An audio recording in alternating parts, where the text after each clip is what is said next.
صلى الله عليه وسلم وأزواجه وذريته أصحاب الكرام ومن أرواح جميع مشايخنا ومعلمينا وآبائنا وأمهاتنا وقرابتنا وجيراننا وجميع المسلمات والمؤمنين والمؤمنات خصوصا الإمام الحبيب عبد الله بن الحداد أن الله الكريم تغشانا وتغشى بالرحمة والمغفرة ويعيد علينا من بركاته وأنوار وسرر منفعات في الدين والدنيا والآخرة وإلى حضرة النبي محمد صلى الله عليه وسلم. الفاتحة.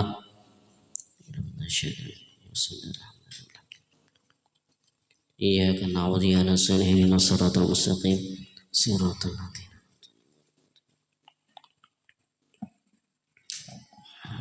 Bismillahirrahmanirrahim. Alhamdulillahi rabbil alamin wa bihi nasta'in ala umurid dunya waddin. Wassalatu wassalamu ala asyrafil anbiya'i wal mursalin sayyidina wa nabiyyina wa maulana Muhammad wa ala alihi wa sahbihi ajma'in. Qala al-imam Syekhul Islam al-alim al-allamah qutbidda'wah wal irsyad Ghuthul ibad wal bilad al-habib Abdullah bin Alawi al-Haddad wa nafa'na bihi wa bi'ulumihi fid daraini amin. Wal yubaligh fi hifdzil lisan fa inna jirmahu saghirun wa jurmahu kabirun. Dan hendaklah bersengatan oleh seorang murid, orang yang ingin berjalan, orang yang berjalan menuju Allah, pada menjaga mulut lidah atau kata-katanya. Maka sesungguhnya benda lidah itu kecil dan dosanya itu besar. Falyakuffahu anil kadhibi wal ghibati wa sairil kalamil mahzuri. Dan hendaklah dia menjaga menahan mulut lisannya daripada dusta. Dusta itu menghabarkan sesuatu yang bukan kenyataannya. Dan daripada ghibah, ghibah itu menyebut seseorang yang mana andai kata seseorang yang disebut itu tahu, dia tidak suka dengan ucapan itu, sekalipun ucapan itu benar tentang apapun yang berkaitan dengannya. Dan daripada sekalian perkataan yang dilarang. Wal yahtaris minal kalamil fahishi wa minal haudi fima la ya'ni. Dan hendaklah seorang murid itu menjaga mulut lisannya daripada perkataan yang jahat. Perkataan jahat itu bisa kata-kata kotor, kata-kata kasar dan lainnya, dan daripada memperbincangkan pada sesuatu yang tidak bermanfaat akan dia. Wa illam yakun muharraman fa innahu yuqassil qalba. Sekalipun perkataan itu tidak diharamkan, karena bahwasanya perkataan-perkataan yang tidak bermanfaat itu mengakibatkan kerasnya hati. Hati seseorang itu kalau sudah keras, maka ngalih nasihat-nasihat agama masuk ke dalam hatinya. Karena apa sebabnya? Sebabnya hatinya itu sudah mulai keras. Dan disebutkan kalau sudah hati seseorang itu keras, maka garing, bila garing karena bisa menyebabkan matinya hati. Kalau hati sudah mati, maka nasihat apapun itu sulit masuk ke dalam hatinya. Bahkan disebutkan dari Al-Quran, orang yang kayak gini misalnya akan masuk neraka misalnya aja nih. Inya kada lagi tutul, ibaratnya tuh taguh sudah, kenapa hatinya mati. Dan jadi orang yang berkata-kata yang tidak bermanfaat baginya, meskipun paribasanya kata-katanya itu kada haram, namun itu bisa mengeraskan hati. Coba kita belajar lawan orang bahari bagaimana menjaga lidah mereka. Jangankan menjaga daripada nang haram, bahkan ada seorang perempuan nang bila bepandir sidin itu pandiran dengan Al-Quran. Ada perempuan nang mulutnya selalu berzikir kepada Allah, paribahasanya sambil menjahit berzikir kepada Allah, membaca tasbihkah, membaca subhanallah, membaca tahlilkah, la ilaha illallah. Bahkan ada seorang laki-laki sidin itu kuliah aja orangnya. Ibaratnya kita tuh tukang membawakan barang orang. Waktu membawakan barang orang itu tadi, sidin imbah mengangkat barang, sambil mengangkat barang itu muntung sidin berucap dua kalimat. Kalimatnya ngapa? Pertama alhamdulillah, yang kedua astagfirullah. Jadi dua kalimat itu aja yang diucapkan nang kuli itu tadi. Jadi sambil membawakan barang orang alhamdulillah, kena pulang astagfirullah, kena pulang alhamdulillah, kena pulang astagfirullah, sampai-sampai orang nang minta bawakan barang nih ini bingung. Biasanya kan orang sambil membawa barang itu sambil nang apa kah nang dipandirakan. Ini kada, hanya dua kalimat itu aja, alhamdulillah, astagfirullah. Akhirnya ditakuni, kenapa jadi pian berucap dua kalimat itu tadi? Ujar sidin, kita di dunia ini kada luput daripada nikmat Allah. Ketika aku ingat dengan nikmat pemberian Allah kepadaku, disitulah muntungku langsung berucap alhamdulillah. Hatiku mengakui bahwasanya segala pemberian itu adalah dari Allah Subhanahu wa ta'ala. Nang kedua, kada luput kita hidup di dunia ini daripada kesalahan, daripada dosa. Nah, ketika aku ingat dengan kesalahanku, ketika aku ingat dengan dosaku, disitulah secara otomatis jersidin muntungku beristighfar astagfirullah. Jadi dua macam itu pang sidin nang diamalkan sidin tuh.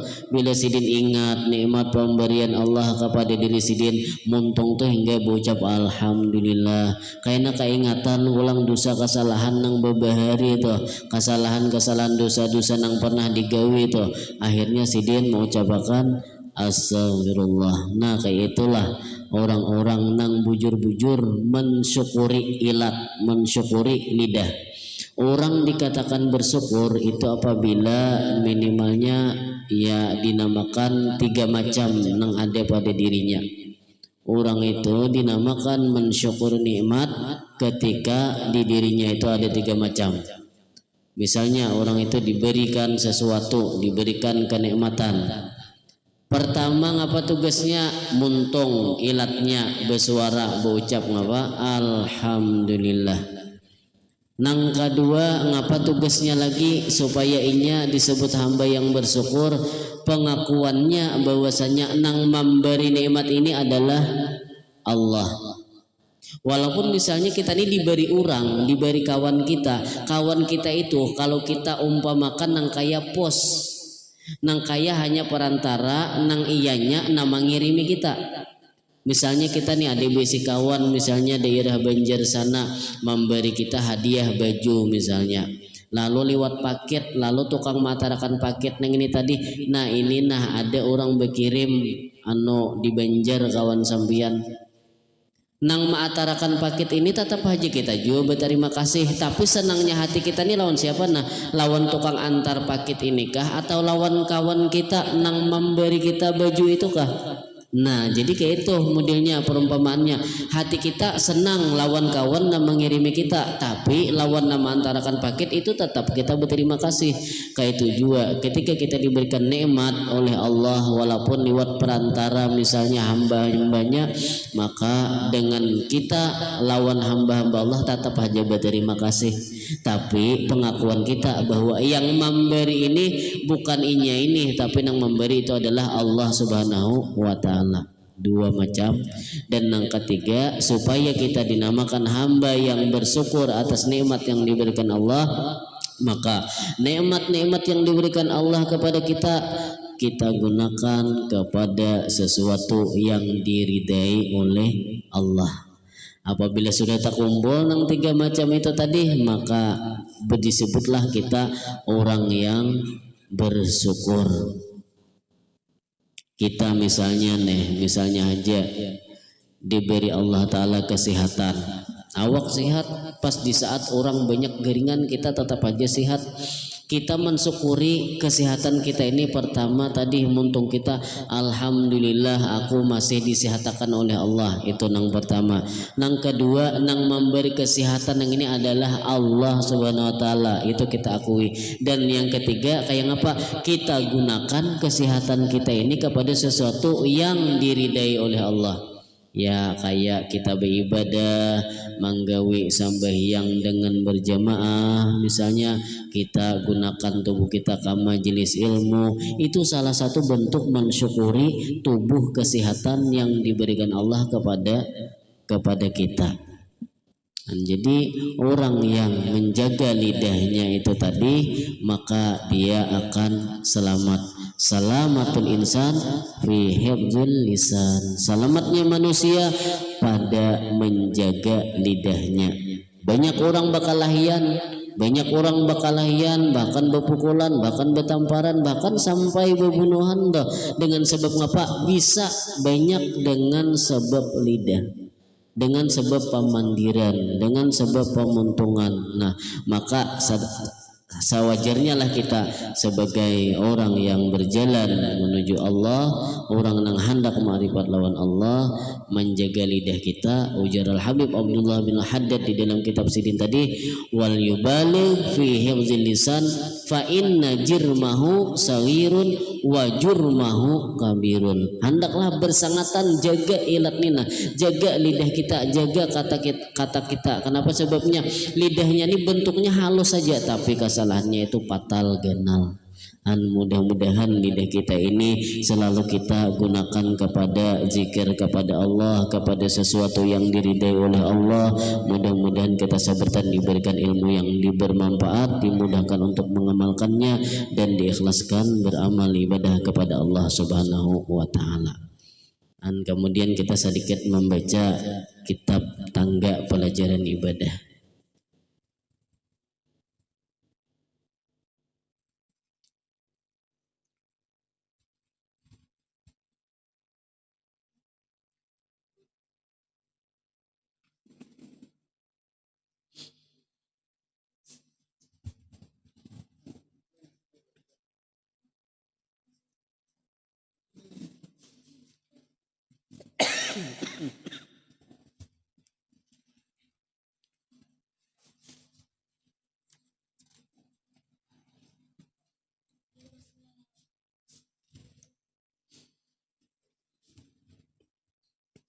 Kita ulangi halaman 2. Tahun tadi kita membaca kata pengantar.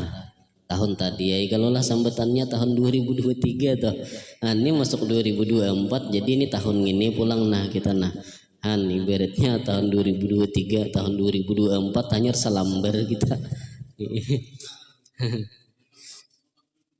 Nah, jadi halaman 2 kita membaca kitab Tangga Pelajaran Ibadah, susunan oleh Al-Hajj Muhammad Zuhdi bin Haji Ramli Pamangki. Bismillahirrahmanirrahim. Qala al-muallif rahimahullah wa nafa'ana bihi wa bi ulumihi fid dharaini amin. Pendahuluan hukum Islam. Hukum Islam 5. 1. Fardu. 2. Sunnah. 3. Haram. 4. Makruh. 5. Harus atau mubah. Disebutkan di dalam kitab Syarah Mishkatul Masabih bahwasanya fardu itu lebih abdal daripada sunnah sampai 70 derajat. Ini fardu, ini sunnah. Abdal fardu sampai 70 derajat. Illa fi masail, kecuali ada beberapa masalah. Nang sunnah lebih abdal daripada yang wajib. lebih afdal daripada yang fardu. Di antaranya yang pertama, membebaskan hutang orang. Ada orang berhutang, orang yang berhutang itu kan wajib membayar. Adik kita membebaskan itu sunnah. Kita bebaskan padahal sunnah, itu lebih afdal daripada nang wajib tadi. Itu masalah yang pertama. Masalah yang kedua, memulai salam itu sunnah, tapi menjawab salam bang wajib kalau perorangan. Misalnya ada saikung bertamu lawan saikung, nang saikung a ngininah inya memberi salam lawan nang b, inya memberi salam ini hukumnya sunnah, tapi na menjawab si b ini wajib. Tapi abdalan abdal namanya abdal nang memulai salam ini tadi kan, padahal sunnah lebih abdal daripada wajib. Nah ini masalah nang kedua diantaranya ta. Adapun masalah yang ketiga yaitu wudu sebelum masuk waktu. Jadi wudu sebelum masuk waktu itu sunnah, tapi pas kita hendak sambahyang itu wajib kalau wudu. Tapi belum lagi masuk waktu sunnah, itu lebih abdal daripada fardu, daripada wajib tadi. Jadi ada beberapa perkara. Jadi secara asalnya dulu fardu ini lebih abdal daripada sunnah sampai 70 derajat. Fardu terbagi dua. Satu fardu ain, dua fardu kifayah. Fardu ain ialah sesuatu yang wajib dikerjakan oleh tiap-tiap orang Islam yang balik lagi berakal. Contohnya sembahyang 5 waktu, puasa bulan Ramadan, dan lain-lain. Jadi fardu ain ini per individu, perorangan, saben ikungan itu kewajibannya. Jadi kalau kewajiban itu saben ikungan bahasa kita, nah berarti itu fardu ain ngarannya. Contohnya apa? Sembahyang 5 waktu, zuhur, asar, maghrib, isya, subuh, itu wajib. Bagi siapa? Bagi orang yang Islam balik lagi berakal. Jadi kalau kita sudah Islam, sudah balik, sudah berakal, wajib kita sembahyang 5 waktu. Kada boleh berkirim lawan kawan, betakun lawan kawan hendak ke mana, hendak bermagrib, berkirim akulah sampai yang maghrib juga. Kada kawan mun kada seorang juga menggawi. Sebabnya ini fardu ain, saban ikungan wajibnya. Nang kedua fardu kifayah. Fardu kifayah ialah sesuatu yang wajib dikerjakan oleh sekalian orang Islam yang balik lagi berakal. Dan apabila ada salah seorang atau sekumpulan mengerjakannya, maka yang lainnya tidak berdosa. Contohnya membalas salam, sembahyang jenazah, dan lain-lain. Ada orang lalu saikong, kita berkumpulan orangnya banyak, lalu orang nang lalu nang saikong ini tadi inya memberi salam lawan kita, assalamualaikum dinya. Di antara kita nang banyak ini nah, walaupun saikong aja nah menjawab waalaikumsalam, nang lainnya itu gugur sudah kewajibannya. Nah kada mesti pang misalnya ada memberi salam lalu kita sabretaan menjawab salam, kada mesti. Tapi seandainya kita jawab ya bagus saja juga. Tapi kalau saikong aja sudah menjawab itu gugur sudah kewajiban bagi nang lain. Nah itu fardu kifayah ngarannya kayak itu. Jadi tak lain lawan fardu ain. Nah lain halnya misalnya kita suranganannya ada orang memberi salam, nah kita wajib kita suranganannya. Tapi kalau orang banyak cukup saikong aja itu sudah menggugurkan kewajiban bagi nang lain. Nah adapun masalah ba'a afdalan Abdal fardu ain kah atau fardu kifayah kah? Nah, di sini ulama ada berbeda pendapat. Ada yang mengatakan lebih abdal fardu ain daripada fardu kifayah. Kenapa? Sebabnya Allah sangat menekankan kewajiban fardu ain. Itu alasannya. Yang kedua, ada yang berpendapat fardu kifayah itu lebih abdal dari fardu ain. Ngapa alasannya? Alasannya sebab karena dapat menggugurkan kewajiban bagi yang lain. Nah, jadi ada perbedaan pendapat. Cuman yang jelasnya sama-sama fardu, sama-sama wajib. Cuman perbedaan tadi, kalau fardu ain itu wajib saben ikungan, tapi kalau fardu kifayah itu seandainya di antara sekelompok itu saikung aja manggawi, maka gugurlah kewajiban bagi yang lain. Jadi kayaknya kalah ada fardu ini macam-macam nih kata-katanya, kayaknya ada ngarannya kalau bahasa Indonesia kalau ada salah sinonim kah, maknanya sama, kalimatnya tuh belain, hurufnya tuh belain, tapi maknanya sama aja. Iyalah sinonim kah? Sinonim kalau lah. Antonim tuh apa? Lawanan kata kah? Lawanan kata. Jadi sinonim ini satu makna walaupun berbeda kalimat dan hurufnya. Jadi fardu ini bisa kayaknya dinamakan al-maktub. Itu dinamakan fardu juga. Ada lagi kayaknya ngarannya al-wajib. Jadi wajib lawan fardu ngapa aja artinya sama aja maknanya, cuman belain kalimatnya. Sama juga kayaknya ar-ruknu, bisa juga al-lazim. Kalau kue di kitab-kitab kayaknya kita ada mendapatkan. Jadi itu hanya hurufnya aja belain, kalimatnya belain, tapi maknanya sama. Kemudian Sunnah apabila dikerjakan mendapat pahala dan ditinggalkan tiada berdosa. Contohnya mendaras Quran, sembahyang taraweh dan lain-lain. Jadi sunnah ini hukumnya apabila kita gawi dapat pahala, tapi bila kita kada menggawi kita tinggalkan kada berdosa. Contohnya membaca Al-Quran, contohnya sembahyang tarawih di bulan Ramadan.